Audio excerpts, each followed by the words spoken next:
Good evening, everyone. I'm Lissy Bastian. It's great having you back with us. Golden Isles MP Vaughn Miller announcing his resignation from the Free National Movement Party in Parliament today during his contribution to the amended resolution of confidence in the Prime Minister, Dr. Hubert Minnis. In his contribution to the debate, he considered himself a political martyr, suffering political death for standing up for righteousness. He lashed out over the town centre mall deal, which he had voted against last October. Totally unaware at the time, like many others, that these were misleading assertions in the resolution, and I dealt a mortal blow. When it dawned on me what was happening, Mr. Speaker, naturally I mutinied, I rebelled, I stood against it.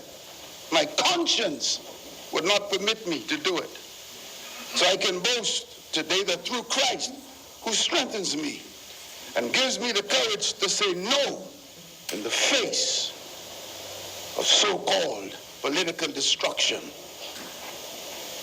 It should have never come to this. A vote of no confidence against the Prime Minister should never.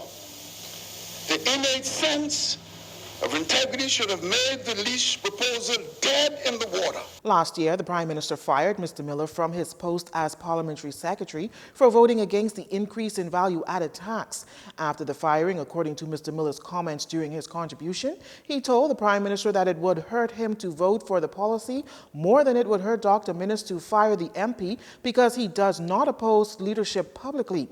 However, Mr. Miller is singing a different tune now about the Minnis administration. No more victimization, no more persecution, no more favoritism, no more neglecting the poor, etc., etc., etc.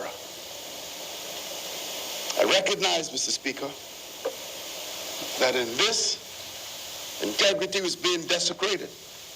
But, Mr. Speaker, I will forever praise integrity and despise corruption. Mr. Speaker, two cannot walk together except they be agreed. Obviously, Mr. Speaker, our differences are irreconcilable. Mr. Speaker, the FNM will not repent and I shall not recant. Mr. Miller added that nothing can override his sense of what is right and what is wrong, not even party loyalty. I am not a political pirate.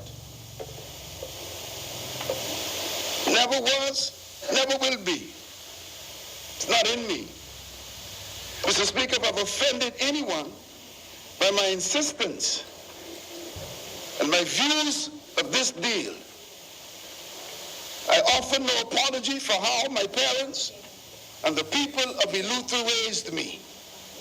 Those were the values that I was raised by. Guided by the Holy Spirit, I struck out at the lease agreement. At the end of his contribution, Mr. Miller asked the House Speaker to be seated as an independent in the House of Assembly the next time it meets. This comes 2 months after Centerville MP Reese Chipman resigned from the party, citing the government's handling of Hurricane Dorian, as well as institutional and partisan politics that drew him to his decision to sever ties with the governing party.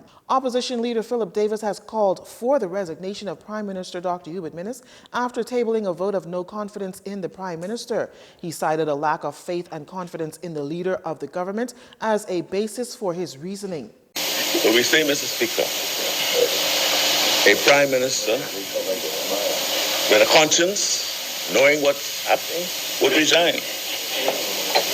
A Prime Minister who understood the conventions of Westminster and the principles of good governance would resign. A man of honor would resign.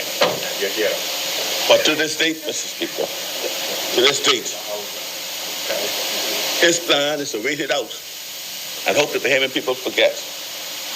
But how can Bahamian, the electorate, who sent us in this honorable place to represent the interests, forget about this, which is in plain sight? Mr. Davis charged that Dr. Minnis misled Parliament during debate last year on a resolution to enter a 5-year agreement for the Town Centre Mall to house the General Post Office. The Town Centre Mall is owned in part by St. Anne's Member of Parliament Brent Simnett, who was the Minister of Immigration and Financial Services at the time.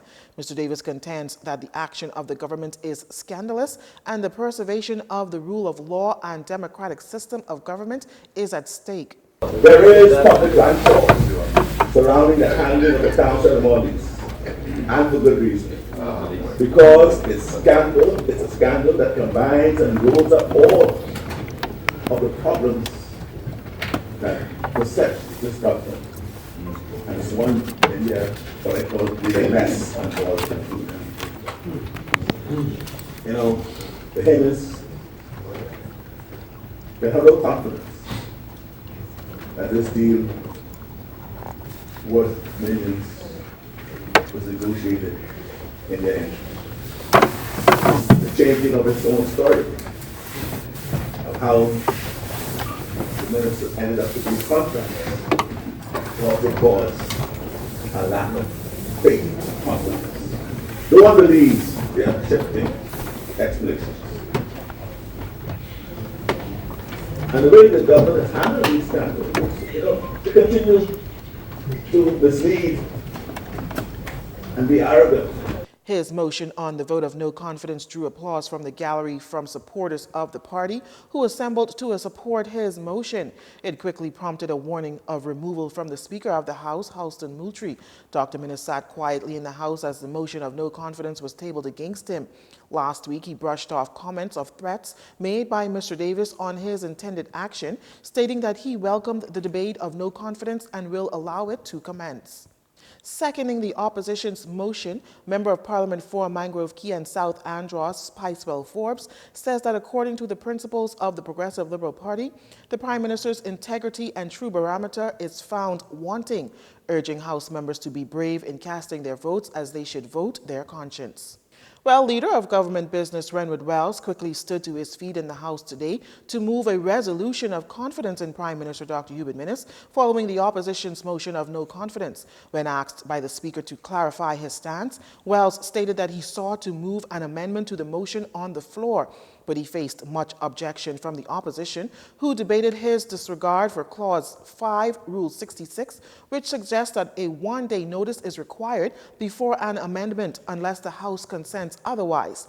The Speaker permitted the amendment based on a precedent that was set in respect to amendments on votes of no confidence. Resolution tabled in this Honorable House on the 4th of December 2019 by the Honorable Member for Cat Island, Rumkey and San Salvador be amended as follows. After the first use of the word whereas, every other word be deleted and substituted by the following words. Pursuant to Article 71 of the Constitution, the Governor General shall appoint as Prime Minister the member of the House of Assembly who is the leader of the party which commands the support of the majority of the members of that House. And whereas on the 11th of May 2017, the member for Kalani, Dr. the Most Honorable Hubert Alexander Minnis was appointed as Prime Minister by the Governor General after the general elections held on the 10th of May 2017. And whereas the Prime Minister and the government which he leads have pursued the people's agenda and through many positive initiatives brought to and passed by this Honorable House and Parliament has successfully implemented a reform agenda designed to correct the many errors and abuses of the last PLP government. Mr. Wells continued his party's vote of confidence, saying that his party has full confidence in Dr. Minnis while praising his government's achievements while in office. You're watching JCN News. Stay with us. This segment of the news was brought to you by Alive.